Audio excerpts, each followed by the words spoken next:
Hey guys, welcome back to my channel. If you are new here, welcome. Please hit the subscribe button before you leave. Today, I'm going to do my March and April book wrap-up. I know I'm real late on this, I know, and if you've watched my other videos, you kind of know why. Pretty much, I have just had so much going on.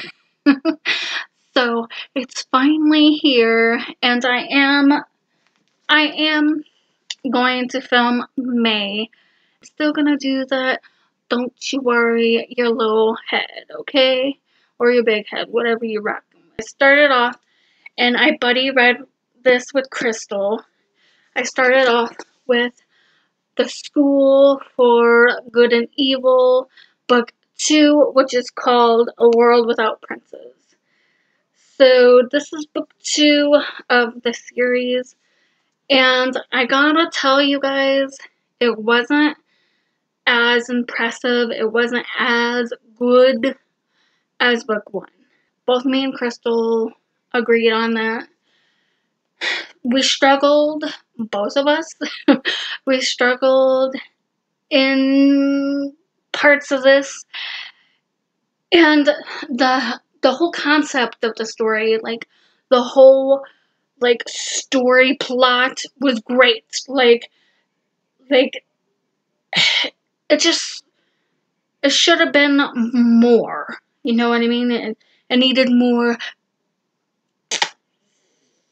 It needed more glitter. It needed more glitz. You know what I'm saying? It needed more showbiz or something. We both are questioning on whether we should read book 3 now. I'm still gonna read book 3 because I bought it. But right now, I'm recommending just reading book 1 as a standalone because book 2 did not follow through. Ugh. Decent book, 3-star, 433 pages. The next book I read is Down Among the Sticks and Bones, and that is book 2 of the Wayward Children series. It was really good. That one might be my favorite. If you read the first book, you know Jack and Jill. Well, it's their story. It's Jack and Jill's story, and it is awesome. I loved it. I loved it. I loved every single bit. I had no gripes with that one at all. I gave it a 4-star. It's 189 pages. The next book I read, don't butcher me guys, don't butcher me, but it was A City of Bones, book 1 of the Mortal Instruments or Shadowhunter books, and I gave it a 3. It was 485 pages. Krystal, because she's like, the series gets better, so I am going to continue on with the series even though I didn't quite enjoy this book. And that is because Krystal has never lied to me. Let me read the synopsis snaps on the back. Brian loves the way the spines look in the series, and they all go together, and I love that too. That's awesome. Anyway, let me tell you what it's about. It says, when Clary Frey heads out to the Pandemonium Club in New York City, she hardly expects to witness a murder, much less a murder committed by 3 teenagers covered with odd markings. This is Clary's first meeting with the Shadowhunters, warriors dedicated to ridding the earth of demons and keeping the odd werewolves and vampires in line. It's also her first meeting with gorgeous, golden-haired Jace. Within 24 hours, Clary is pulled into Jace's world, with a vengeance when her mother disappears and Clary herself is attacked by a demon. But why would demons be interested in an ordinary mundane like Clary? And how did she suddenly get the sight? The Shadowhunters would like to know. And that is why I read the book, because it sounds so good, right? It's not as good as I wanted to. Don't get me wrong, it's a decent story. After that, I read the last book in the Vampire Academy series. Oh! And it is Last Sacrifice. It's called Last Sacrifice. How fitting, right? How fitting, that title. Really good book. Great way of ending the story. It was a satisfying ending. I did want Adrian to be left with someone and not like a heartbroken, spoiled rich kid. You know, that was my problem with the ending of the newer 90210. If you watched that series, Naomi was left like that. Sorry for that little spoiler, but we're comparing, and that's totally what happened to Adrian. And like, what up? Like, I know they're rich, I know they've made bad decisions, but they have redeemed themselves. Give them someone to love. They've been through a lot too. And let's just be real. Rose would have not done half the stuff without Adrian being in the story. You could have threw that dog a bone. Anyway, good story. Really good story. I loved the series. And it is one of my favorites. So good. So well written. So binge-worthy. 608 pages. And I gave it a 5-star. I read Simon versus the Homo sapiens agenda. I am gonna do a little review on this guy. As you can tell, I have a bunch of notes. It will be my first review on a book. I'm kind of nervous about it. Anyway, good book. Let me read you the synopsis. 16-year-old and not so openly gay Simon Spear prefers to save his drama for the school musical. But when an email falls into the wrong hands, his secret is at risk of being thrust into the spotlight. Now Simon is actually being blackmailed. If he doesn't play wingman for class clown Martin, his sexual identity will become everyone's business. Worse, the privacy of Blue, the pen name of the boy he's been emailing, will be jeopardized. As his email correspondence with Blue grows more flirtatious every day, Simon's junior year has suddenly gotten all kinds of complicated. Simon has to find a way to step out of his comfort zone before he's pushed out without alienating his friends, compromising himself, or fumbling a shot at happiness with the most confusing, adorable guy he's ever met. It is a contemporary love story. It was so good, you guys. So good. So good. Does it deserve the hype? Yes. 5-star from me. 303 pages. Next, I read Fall of Night. Very, very good. It kind of got a little snoozy in the middle. And most books do have that little snooze area. But then Rachel Kane did it. She brought the characters in and she got all the personalities together. And it was so nice. And a cliffhanger ending. Yes. Yes. Yes. I wanted to immediately read Daylighters, which is the last book. 352 pages. And I gave it a 5-star.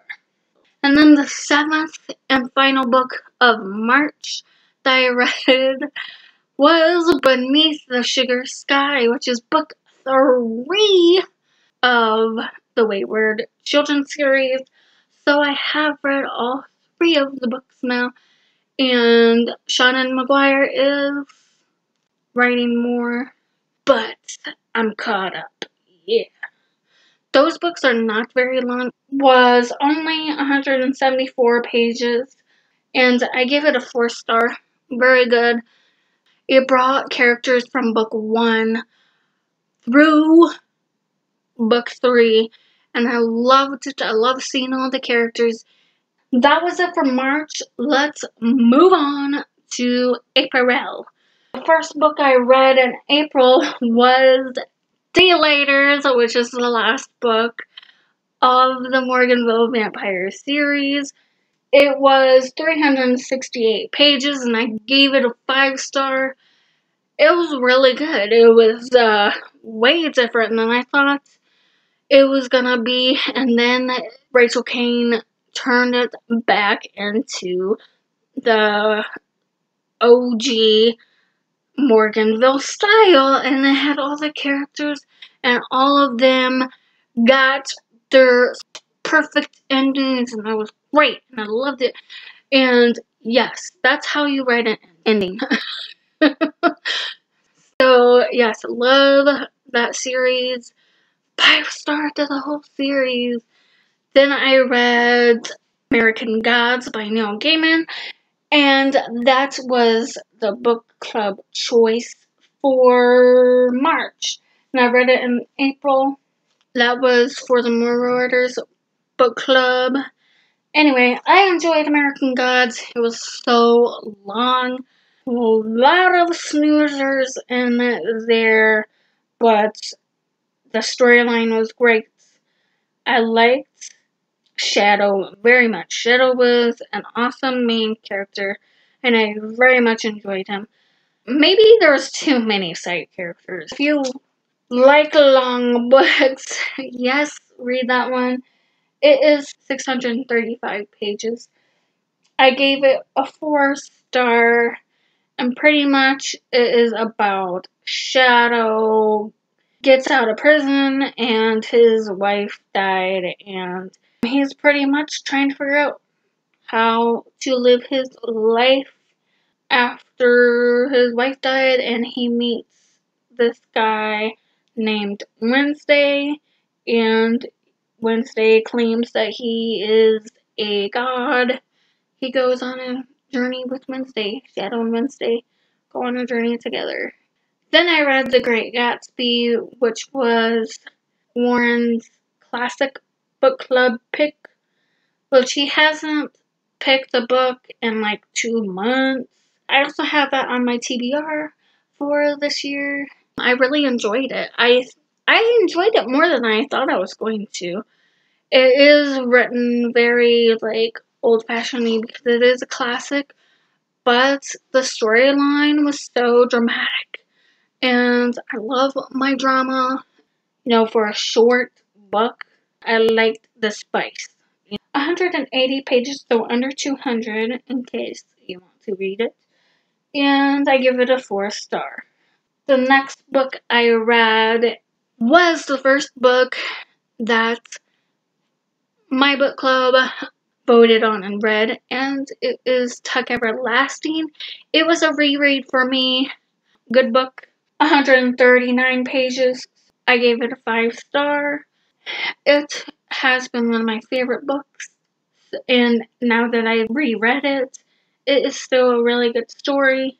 And if you don't know what it's about this girl named Winnie Foster. She ends up in the woods that her family owns because she has money, and she meets this family that claim they live forever. The next book I read was the 5th book of the Sookie Stackhouse books, and that is Dead as a Door. Now, this one... Oh, wait. Oh, I gotta tell you guys about the ending of this book. Sookie, you sassy cat. Oh, I loved the ending line. I wish I could read it to you guys without spoiling. That's so funny. Charlene Harris, you did it again. Yeah. Oh, sneaky peek. Okay. You somehow caught the ending. Oh, it's so funny. Anyway, so good. It was a little lazier than the other Sookie books, but I still think it's good. Still good. And Sookie, you are so great. Mwah. That was 297 pages. I gave it a 4-star. I read 6 books in April, and I finished with Gone by Michael Grant. And this was a very long book to get through. Well, I mean, it's not any longer than the other ones, to be honest. But I don't know. It took a while to get through. I really liked it. I'm most likely going to continue on with the series. It just takes a while to get into this book, even though there's like a lot happening and a lot of drama things. And it is a dystopian, which I love. It was like everywhere and nowhere at the same time. I don't know how to describe it other than that. I gave it a 4-star. It was 560 pages. Let me read this little synopsis in the back. In the blink of an eye, everyone disappears. Gone. Everyone except for the young teens, middle schoolers, toddlers. But not a single adult. No teachers, no cops, no doctors, no parents. Gone too are the phones, internet, and television. There is no way to get help. Hunger threatens, bullies rule, a sinister creature lurks, animals are mutating, and the teens themselves are changing, developing new talents, unimaginable, dangerous, deadly powers that grow stronger by the day. It's a terrifying new world. Sides are being chosen and war is imminent. I think I described this in my Goodreads review as the Maze Runner and X-Men put together. So that gives you a little taste of what this is. In March, I read 2,544 pages. In April, I read 2,179 pages.